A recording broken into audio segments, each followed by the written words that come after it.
There is an artificial line between STEM and the arts. It's not my phrase. I stole it from Dr. Jackson Hayes at Rhodes College. But there is an artificial line between science, technology, engineering, and mathematics, and the fine, performing, and liberal arts. As an engineer and an educator, I thought it would seem weird that I was here giving a presentation on artful, and so I decided to tell you a story about the last time I was on a stage like this one. I was on a cruise. Thank you very much. I was on a cruise. And on the cruise, there was a gentleman who was doing show tunes. And if you've ever been on a cruise, you know the kind of show that I'm talking about. He's an African-American gentleman, and he was on stage doing tunes from the 20s, 30s, 40s, kind of going through the spectrum of decades. I love these kinds of shows, and so I was positioned right here in the front. Myself, thank you very much, my mom, and my wife. And we were enjoying the show, singing along when we could, but just really having a good time. The audience was not unlike this audience. And so when he got to the 60s, he goes into Motown. And I love Motown. I believe that means some of you like Motown too. All right, so he starts in on the song that we all know so very well, My Girl by the Temptations. Oh, I love My Girl. I know Motown. I've seen every movie. I've heard every song. I know the Funk Brothers. I know everything about Motown. He starts in the My Girl, and I am just elated. And the crowd is too. Well, I guess you say what can make me feel this way, my girl. Talking about my girl. Hey, that's what I'm talking about.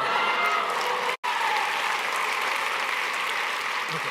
Now, you know, you're not clapping for me that time. You're clapping for you. You sounded great, by the way. So, exactly. So that's what was happening. You were the crowd. You were in the crowd when the gentleman was on stage, and everybody was enjoying it so much that he comes off the stage with the mic, and he's walking up and down the aisle, and he's holding the mic to different individuals, men, so they could sing to their spouses, to their significant others. And they're going through the chorus again and again, and people are going, my girl, my girl. Some of them are doing it well, some of them are doing it poor, but whatever it was great. I mean, the crowd is having a wonderful time. Now, I failed to mention that during the show that the gentleman is playfully flirting with my mother directly in front of him. And she is enjoying this like no other. So he comes out and he sings to her, which is a wonderful, wonderful blessing for her, and she was having a great time. And then instead of holding the mic to my face so I could sing to my wife, he handed me the microphone. That was a bad idea. So he's here, I take the mic, and I go to the aisle, and he's looking at me, where's he going? I go to the aisle, and I start saying the things that you might hear at a concert, you know, put your arm around the woman that you love. Tell her that, I mean, I'm really going for it. I'm really enjoying myself. Right? And then I come on the stage, and I launch into the second verse. And I know the second verse of the song. Do anybody else know the second verse? Very few people know the second, and I'll tell you why I know in a minute, but very few people know the second verse. So I come on the stage, the band's in the orchestra pit, I wave the band into the second verse, and I start in on the second verse, right? I've got so much honey, the bees envy me. Right, now you know. You can hear it when I started, right? So I do that. I sing the second verse, chorus, sing the third verse, wave the crowd into the bridge, in the song, take a bow. He's standing on the side of the stage looking at me like, what are you doing? That was one of the most significant things that happened in my life. And when I tell that story, given my educational background and the things that I've accomplished, people who don't know me at all, they chuckle lightly when I started in the beginning and I said I was on a cruise. Because everybody knows you do something a little different on a cruise than you do in real life. But when I tell it to people who know my position or they understand some of the things that I've done, they look at me like I've literally got two heads.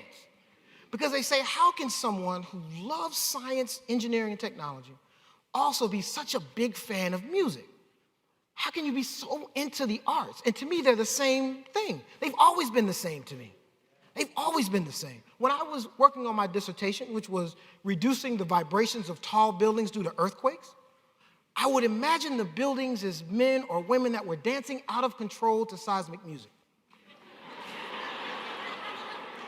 And then from that analogy, how do I prevent that? How can we turn down the music? How do we isolate the music so that the dancer doesn't have to dance as much? Or can I change the rhythm of the music so that the dancer can't hear it and won't dance the same way? It really helped me get through graduate school and helped me understand concepts that I'm not sure I would have understood otherwise. And it goes both ways. The reason why I remember the second verse of that song is because to me, it is in fact a research problem. How much honey does one need to have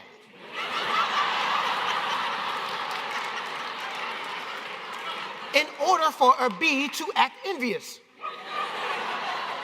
I mean, this is, and I'm telling you this because to me, it's all the same. It's one mind. It's not a left brain or a right brain. And that theory has been debunked anyway, but it's the whole brain. It's the whole mind. And when you can have those things bleeding from one side to the other, you've got something. There is an artificial line between STEM and the arts, but it's not old. It's new. Our ancestors knew better. My greatest inspiration is Imhotep, the great African physician and builder, responsible for building the pyramids at Saqqara and is known as possibly the first physician on record. Also, he was a poet and a sculptor. Many of you may be familiar with the gentleman who did the Mona Lisa and the Last Supper. And at the same time, there's some things that some models that he created that show that he had advanced knowledge and thought about aerodynamics. And some of those things look like early helicopters and early airplanes. It was not uncommon in past times for those who were great of thought to have both, to have what we would call the left and have what we call the right. And if you look closely, you can still see it. Dr. Mae Jemison, fantastic astronaut, is also a dancer and has a wonderful TED Talk where she talks about how arts and dance inspired her career. One of the first young men that I mentored, Dr. Ashe Goon Henry, I'm so proud of him. He's a professor now at Georgia Tech University, working on nanomaterials and making significant headway. And he's also an incredible African drummer. Faculty at Virginia State University, where I am. I know that's right. Apparently there are some Trojans in the house. Okay, just checking. But faculty at Virginia State University, when I meet with the science faculty, I find out that my biology and chemistry faculty are musicians, are artists. One is a DJ. And it starts to say that there's much more here than sometimes we give credit for. There's an artificial line between STEM and the arts, and that line is dangerous. It is absolutely dangerous. The idea that we try to separate things into a left brain and a right brain means that we cease to see the diversity in each other. We talk a lot about diversity outside, external diversity. We talk a lot about racial, sexual orientation, the diversity of our world, and many times we choose not to acknowledge the diversity in ourselves. And it means then that we don't ask the right questions to be able to move forward. There's an artificial line between STEM and the arts, and we got to break it down. We've got to break it down. My daughter, beautiful young lady, she came to me a couple of years ago. She's, 16 now, since she was 14. And she said, Baba. Now, by the way, when she says Baba, it's an African word for father, which is what she called me when she was a baby. So whenever she says Baba, I know she wants something. And she's coming for me. So she says, Baba? I said, yes. And she said, would you mind moving your car out of the garage permanently so that I can create an art studio? This is a young lady who is taking advanced calculus and advanced physics. Why? Because I want her to be in the family business. I want her to be a STEM educator. And my first answer was yes. And when my son said that he wanted a camera because he wanted to take pictures, I said yes, because I know that in order for them to be the next generation of innovators, the real next generation of innovators, they've got to have both. They've got to have STEM, they've got to have the tools, and they've got to have the creative side. There's an artificial line between STEM and the arts, but you are going to make it go away. Thank you very much.